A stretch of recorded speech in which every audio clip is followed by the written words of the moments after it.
മാളികപ്പുറം സിനിമയെ കണക്ട് ചെയ്ത് സംസാരിക്കുകയാണെങ്കിൽ ഈ സിനിമയുടെ പേര് ആദ്യമേ അനൗൺസ് ചെയ്യുമ്പോൾ മാളികപ്പുറം ഒരു ഭക്തി നിറഞ്ഞ സിനിമയാണ്.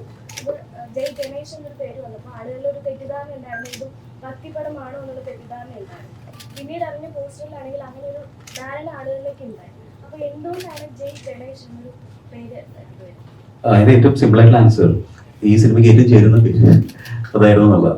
Unfortunately all the issues that happened are very unfortunate. പക്ഷെ അത് എന്തുകൊണ്ടുണ്ടായെന്ന് തീർച്ചയായിട്ടും എനിക്ക് ഊഹിക്കാൻ പറ്റും. പക്ഷെ നമുക്ക് അതിലൊരു ഉത്തരവാദിത്വമില്ല. കാരണം ഇത് എത്രയോ ഉണ്ണിനെ മീറ്റ് ചെയ്ത് ജസ്റ്റ് മുമ്പോ അതിന് മുൻപോ ഫിലിം ചെയ്യുമ്പോൾ നമ്മൾ രജിസ്റ്റർ ചെയ്ത ടൈറ്റിലാണ്. അപ്പോൾ ആ ടൈറ്റിൽ രജിസ്റ്റർ ചെയ്തതിന്റെ കാരണം അതിൽ ഉണ്ണിയെ സത്യം ഇടുവന്നിട്ട് ബിക്കോസ് വേറെ ആൾ അഭിനയിച്ചാലും സിനിമയുടെ പേര് തന്നെയായിരുന്നു. അപ്പോൾ ബിക്കോസ് ആ സിനിമയ്ക്ക് ഏറ്റവും ചേരുന്ന പേര് ജയ് ഗണേഷ് എന്നുള്ളതാണ്. അതായത് ഇപ്പോൾ നമ്മൾ ചോട്ടാ ഭീം എന്നൊക്കെ പറയും, അതുപോലെ ഒരു ക്യാരക്ടറാണ് ജയ് ഗണേഷ്. അപ്പോൾ അതിന് പറ്റുന്ന പേര് ഇപ്പോൾ ഒരു പീറ്റർ പോൾ എന്നിട്ടൊരു സുഖം ഉണ്ടാവില്ലോ ഉദാഹരണം. അപ്പോൾ അങ്ങനെ ഒരു പേരാണത്. എനിക്ക് ക്യൂട്ട്, പിന്നെ ഭയങ്കര കമേഴ്ഷ്യലാണ് ആ പേരെന്ന് എനിക്ക് തോന്നുന്നു. അതുകൊണ്ട് അപ്പം തന്നെ രജിസ്റ്റർ ചെയ്തൊരു പേരാണ്. അപ്പം പക്ഷേ അതിന് പുറകിൽ പിന്നീട് ഒരുപാട് സംഭവവികാസങ്ങളുണ്ടായി.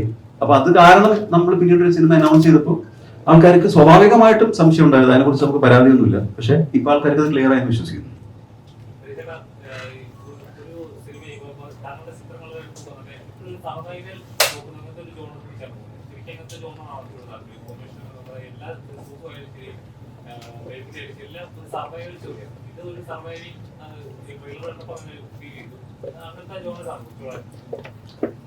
അങ്ങനെയൊന്നുമില്ല, അല്ലാത്ത സിനിമ ഞാൻ ചെയ്തിട്ടുണ്ട്.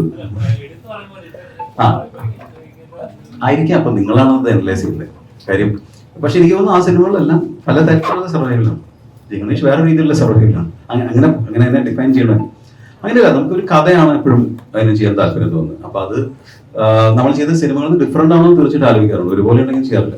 അപ്പൊ എനിക്കത് തോന്നാറില്ല. ഈ പറഞ്ഞ പോലെ സോഷ്യൽ കമ്പനിയോ സർവൈവലോ മനഃപൂർവ്വം ചെയ്യുന്നതായിട്ട് എനിക്ക് തോന്നാറില്ല. അത് probably that is in me. അതുകൊണ്ട് ആ സിനിമയിൽ വന്ന് ചേരുന്നതായിരിക്കും, ഭവിക്കുന്നതായിരിക്കും.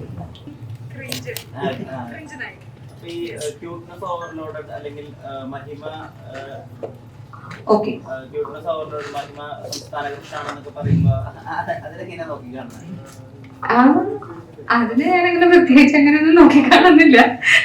അല്ല, ഞാൻ ശരിക്കും പറഞ്ഞാൽ എന്നെ പേഴ്സണലി അറിയുന്ന ആൾക്കാർക്ക് അറിയാം ഞാൻ റിയൽ ലൈഫിൽ ഇങ്ങനെയൊക്കെ തന്നെ ആണ്. ചിലപ്പോ എവിടെയെങ്കിലും ഒരു ലൂസ് ആയിരിക്കും, എനിക്ക് അറിയൂടാ.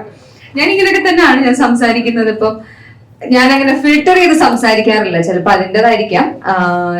പലരും പറയാറുണ്ട് ഇതിപ്പം അഭിനയിക്കുന്നതാണോ എന്നൊക്കെ ചോദിക്കാറുണ്ട്. പബ്ലിക് സ്പേസിൽ വരുമ്പോ അഭിനയിക്കുന്നതാണോ എന്നൊക്കെ ചോദിക്കാറുണ്ട്. എന്നെ പേഴ്സണലി അറിയുന്ന എല്ലാവർക്കും അറിയാം ഞാൻ ഇങ്ങനൊക്കെ ആണ്, ഞാൻ സംസാരിക്കുന്നത് ഇങ്ങനെയാണ്. ഞാൻ ഫിൽട്ടർ ചെയ്യാതെ സംസാരിക്കുന്ന ഒരാളാണ് ബേസിക്കലി. അപ്പൊ അതുകൊണ്ടായിരിക്കാം അങ്ങനെ ഇങ്ങനെ നോക്കിക്കാണുന്നു പറഞ്ഞാൽ ഇപ്പം ആൾക്കാർക്ക് ഇഷ്ടമാണെന്ന് അറിയുമ്പോൾ ആർക്കായാലും സന്തോഷമാണല്ലോ. ഇപ്പൊ നമ്മുടെ സിനിമയിൽ വരുമ്പോഴായാലും അങ്ങനെ ഒരു റെക്കഗ്നീഷൻ കിട്ടുക, അല്ലെങ്കിൽ ആൾക്കാർ ഇത്രയും നമ്മളെ സ്നേഹിക്കുന്നുണ്ടെന്ന് അറിയുമ്പോൾ അതിന്റെ ഒരു സന്തോഷം എന്തായാലും ഉണ്ടാവുമല്ലോ. I am very happy that അങ്ങനെ ഒരു രീതിയിൽ ആൾക്കാർക്ക് ഇഷ്ടമാണെന്നുള്ളതിൽ സന്തോഷം മാത്രമേ ഉള്ളൂ. അതെ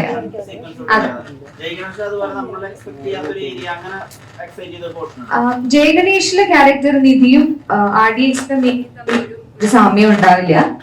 അത് തന്നെയായിരുന്നു എനിക്ക് ഇഷ്ടപ്പെട്ട ഒരു കാര്യം. കാരണം ഇപ്പൊ നേരത്തെ പറഞ്ഞ പോലെ തന്നെ ഒരു ക്യൂട്ട് ഒരു ഇതിലായിരിക്കും എല്ലാവരും കണ്ടിട്ടുണ്ടാവും. അപ്പൊ ഇനി വരാൻ പോകുന്ന അടുത്ത സിനിമ RDXന് ശേഷം വരുന്ന സിനിമ ഒരിക്കലും അങ്ങനെ ഒരു രീതിയിൽ ആവരുതെന്നുള്ള ഒരു ആഗ്രഹം എനിക്കുണ്ടായിരുന്നു. അതുകൊണ്ട് തന്നെയാണ് നിധി എന്ന് പറയുന്ന ക്യാരക്ടർ രഞ്ജിത്ത് സാർ പറഞ്ഞു തന്നപ്പോഴും ക്യാരക്ടർ നറേറ്റ് ചെയ്തപ്പോഴും എനിക്ക് immediately I wanted to be part of the cinema എന്നുള്ളത് ആ ഒരു കാരണം കൊണ്ട് തന്നെയാണ്. കാരണം വളരെ മെച്ചോർഡായ ഒരു വർക്കിംഗ് വുമൺ ആണ് നിധി.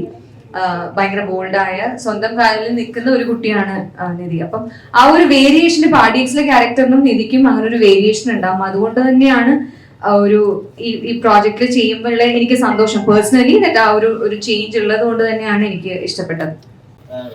സമയത്ത് അമീർ ഖാൻ മുടി വെട്ടി കൊടുക്കുന്നു, ലണ്ടൻ ഡ്രീംസിന്റെ സമയത്ത് സൽമാൻ ഖാൻ പെയിന്റ് ചെയ്ത് കൊടുക്കുന്നു. അതുപോലെ ഒരു ഉണ്ണിമുന്തൻ മോഡൽ ഓഫ് പ്രൊമോഷൻ ആണോ ആ ഷർട്ട് നമ്മൾ കണ്ടത്? ബോഡി ഉള്ളതുകൊണ്ട് ഷർട്ട് പോയതാണ്. ഞാൻ ഷർട്ട് പോയി അല്ല, അതല്ല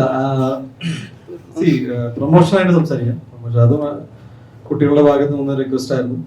I think I have A very good physique. എനിക്ക് ഊരാനും ബുദ്ധിമുട്ടില്ല. പൊതുവെ ഫിസിക്കുള്ള ആൾക്കാരെ ഊരി കളയും, കുഴപ്പമില്ല. അത് കോൺഫിഡൻസിന്റെയും കൂടെ ഒരു ഭാഗമല്ലേ. ഇപ്പം I think he is extremely confident about himself and his body.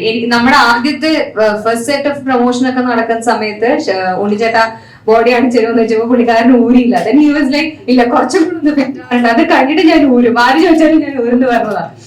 അപ്പൊ then ഈ സംഭവം നടന്നതിന് ശേഷം ഞാൻ വിപിൻ ചേട്ടൻ്റെ അടുത്ത് ചോദിച്ചായിരുന്നു, ഇപ്പൊ ഒരാൾ കോൺഫിഡന്റ് ആണെന്നല്ലേ ബോഡിയിൽ. പ്രൊമോഷൻ ആയിട്ട് സംസാരിക്കാം. ബിക്കോസ് ഈ പടത്തിന്റെ ബഡ്ജറ്റ് ഏകദേശം ഒരു 15 CR ക്രോസ് ചെയ്ത് കഴിഞ്ഞു. അപ്പോൾ ഭയങ്കര കൊമേഴ്ഷ്യൽ ആയിട്ട് സിനിമ ചെയ്യണമെന്ന് രഞ്ജിത്തും പറയും. കൊമേഴ്ഷ്യൽ ഇൻ ടേംസ് ഓഫ് അതിന്റെ വൈബ്, എനർജി, അങ്ങനെയൊക്കെ ആണല്ലോ. ഒരു you can definitely differentiate between ഒരു നമുക്ക് സിനിമകളുടെ പ്രൊമോഷനിലാണ് ആൾക്കാർ കൂടുതലും ഇത് ഏത് തരം സിനിമയാണെന്നും അതിന്റെ ട്രെയിലർ കട്ടും അതിന്റെ look and feel of the movie ഇതൊക്കെ. അപ്പോൾ പ്രൊഡക്ഷൻ വാല്യൂ അത്രയും മെയിൻറ്റെയിൻ ചെയ്തപ്പോൾ ഞാൻ ആദ്യമായിട്ട് വിത്ത് ഐക്കൺ സിനിമ നമ്മൾ ഇത് ഡിസ്ട്രിബ്യൂഷൻ തീരുമാനിച്ചത്. So we thought I genuinely believe that ഒരു വലിയ ഫാമിലി അല്ലെങ്കിൽ വലിയ സെറ്റ് ഓഫ് ആൾക്കാരെ സിനിമ കാണാൻ വരും, എന്തിനീ സിനിമ കാണണം, അതും വിഷുക്കാലത്ത് ഒരുപാട് കോമ്പറ്റീഷൻ ഉള്ള cinema, big movie, we are already invested so much. അപ്പോൾ അതിന്റെ ബാക്കപ്പ് ചെയ്യാൻ വേണ്ടിയിട്ട് ഞാൻ ഓൾഡ് സ്കൂൾ പ്രൊമോഷൻസ് ഒക്കെ ഭയങ്കരമായിട്ട് വിശ്വസിക്കുന്ന ആളാണ്. എനിക്ക് എന്റെ സിനിമയെ കുറിച്ച് സംസാരിക്കാൻ നിങ്ങൾ 5 മണിക്കൂർ ഇരിക്കുകയാണെങ്കിൽ ഞാൻ 10 മണിക്കൂർ ഇരിക്കാൻ റെഡിയാണ്. ബിക്കോസ് ഞാൻ ഒരു സിനിമ ഒരു വർഷം ഒരു ടെക്നീഷ്യൻ്റെ ഒപ്പം സെറ്റപ്പ് ഇരുന്ന് സംസാരിച്ച് എക്സൈറ്റഡ് ആയിട്ട് സിനിമ ചെയ്തതിന് ശേഷം എനിക്ക് ഇനി സിനിമ റിലീസായി നിങ്ങൾ കണ്ടു പറയുന്നതിനേക്കാളും നല്ലത് I want to invite you, I want to celebrate it, അങ്ങനെയൊക്കെ സിനിമയെ ഇഷ്ടപ്പെടുന്നവരാണ്. ഇങ്ങനെ ഒരു ഓപ്പർച്യൂണിറ്റി കിട്ടിയപ്പോൾ ഐ തോട്ട് ഫുൾ ഫ്ലെജ് ആയിട്ട് പ്രൊമോട്ട് ചെയ്യുമ്പോൾ നിങ്ങളും ഭയങ്കര എക്സൈറ്റഡ് ആണെന്ന് ഞാൻ വിശ്വസിക്കുന്നു. ഓക്കെ, ഇത് നമ്മുടെയൊക്കെ കോൺഫിഡൻസ് ആയിട്ട് ആൾക്കാർ കാണണം. ഇൻ ദാറ്റ് സെൻസ് ആ കൂട്ടത്തിൽ we do a lot of impromptu activities like ഇപ്പൊ ഷർട്ട് ഊരുക അതൊരു പ്രൊമോഷൻ അല്ല. ഏത് ഷർട്ട് ഊരി എന്നാണ് promotion.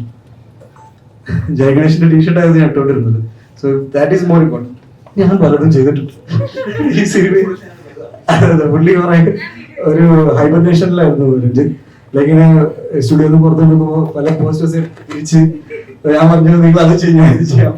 So again, like I said, it's a teamwork. എല്ലാവരും ഒരേപോലെ എക്സൈറ്റഡ് സിനിമ ചെയ്യുമ്പോൾ ഉണ്ടാവുന്ന ഒരു വൈബാണ്. സിനിമയുടെ സക്സസ് ആണ് അതിന്റെ ഏറ്റവും ultimate result. But during the process ഈ സിനിമ എൻജോയ് ചെയ്യുക, അതും എനിക്കറിയില്ല എത്ര പേരാണ് അതിനെ എൻജോയ് ചെയ്യുന്നത്. ബട്ട് ഞാൻ ആ കൂട്ടത്തിലാണ്. എനിക്ക് ഭയങ്കരമായിട്ട് ഞാൻ സിനിമയായിട്ട് ഇമോഷണലി കണക്ട് ആയി പോകുന്ന ഒരാളാണ്. I think this is the best that I can do. അപ്പൊ അങ്ങനെ ഇപ്പൊ എല്ലാവരും വന്നു, നോട്ട് ജസ്റ്റ് ഇവരല്ല. ഇപ്പൊ മൈ സ്റ്റേം ഫ്രം കാസർഗോഡ് അല്ലേ, ആൻഡ് എല്ലാവരും പക്ഷേ ഇപ്പോൾ ലിഗമെന്റ് ആണ് വരുന്നുണ്ട്. ഞാൻ ഇതിനൊക്കെ ഭയങ്കരമായിട്ട് എന്റെ ഓർമ്മകളിൽ വെക്കും. ബിക്കോസ് എന്റെ ഒരു സിനിമ പ്രൊമോട്ട് ചെയ്യാനുള്ള ഇവരെല്ലാവരും വന്നു. ഇപ്പൊ ജെനുവൻലി സ്പീക്കിംഗ് ഇവർക്ക് ആർക്കും വരേണ്ട ഒരു കാര്യമില്ല. ബിക്കോസ് സിനിമയിൽ അഭിനയിച്ചു, പ്രൊഫഷണൽ ഡീൽ, ഇനി മോൻ ചെയ്യാം. ബട്ട് മോൻ ഇപ്പൊ ബാംഗ്ലൂരിൽ നിന്നാണ് വരുന്നത്. ഹിസ് ഹാവിംഗ് ഹിസ് ഇപ്പൊ രാജമൗലി ഗാരും ഓഫർ ചെയ്തിട്ടുണ്ട് എന്ന് ഞാൻ ഒരു അശ്വതി കേട്ടു. വെരി ബിസിയാ, ഇസ് വെരി വെരി ബിസി. ശങ്കറിനെ ഇപ്പോ എല്ലാവരും ഞങ്ങള് 9ഓളം പാട്ടുകൾ ഈ സിനിമയിലുണ്ട്. സോ ഈസ് അഗൈൻ ശങ്കർ ഭയങ്കര സോഫ്റ്റ് സ്പോക്കൺ ആണ്. ബട്ട് ഭയങ്കര വെറൈറ്റി ഓഫ് വേഴ്സറ്റൈൽ സോങ്സ് ഈ സിനിമയിലുണ്ട്. ഞങ്ങൾ ജൂക്ക് ബോക്സ് ഇറക്കി കഴിഞ്ഞു. AI വെച്ചിട്ട് ഒരു പാട്ട് ഉണ്ടാക്കുക, അത് ഒരു മെയിൻ സ്ട്രീം സിനിമയിൽ ഇത് യൂസ് ചെയ്യുക എന്ന് പറഞ്ഞാൽ it takes a lot of guts. Because പറയാൻ എളുപ്പമാണ്, ബട്ട് ടെക്നോളജി ലൈവായിട്ട് നടക്കുന്ന ടെക്നോളജിയൊക്കെ അപ്ഡേറ്റഡ് ആയ ടെക്നീഷ്യൻസ് ആണ്. That's every sense it is very important. ഇപ്പോൾ പ്രൊമോഷൻ സിനിമയെ സംബന്ധിച്ച് എപ്പോഴും കുറഞ്ഞിട്ടേ ഉള്ളൂ എന്നാണ് ഞാൻ വിശ്വസിക്കുന്നത്. ഐ തിങ്ക് ഞങ്ങള് ഈ ജയഗണേഷ് ഞാൻ ന്യൂയോർക്ക് ടൈംസ് സ്ക്വയറിൽ വരെ നമ്മുടെ ട്രെയിലർ കളിപ്പിച്ചിട്ടുണ്ട്. അത് ഞാൻ US ഇങ്ങനെ ഒരു ദിവസം നടക്കായിരുന്നു ഓൺ ബാക്ക്. അപ്പോൾ ഐ തിങ്ക് മിഷൻ ഇമ്പോസിബിളിന്റെ ടോം ക്രൂസിന്റെ ഒരു സിനിമ ഒരു ഞാൻ കണ്ടു. അപ്പൊ ഞാൻ ഭയങ്കര ടോം ക്രൂസ് ഫാനാണ്, ആക്ഷനൊക്കെ ചെയ്യുന്നുണ്ട്. അപ്പൊ ഞാൻ പറഞ്ഞു ഇവിടെ ട്രെയിലർ പ്ലേ ചെയ്യണം, എന്ത് ചെയ്യണം? ഒന്നുമില്ല, ഒരു സിനിമ എടുക്കണം, അപ്പൊ ട്രെയിലർ ഉണ്ടാവല്ലോ. ഞാൻ ശരി അങ്ങനെ ചെയ്യും. ഇതിങ്ങനെ പ്രൊമോഷൻ ഞാൻ ഇങ്ങനെ ചിന്തിച്ചുകൊണ്ടിരിക്കുമ്പോൾ ഞാൻ എന്നോട് ആ പറഞ്ഞ ചേട്ടനെ വിളിച്ചു, ഒരു ട്രെയിലർ ഉണ്ട്.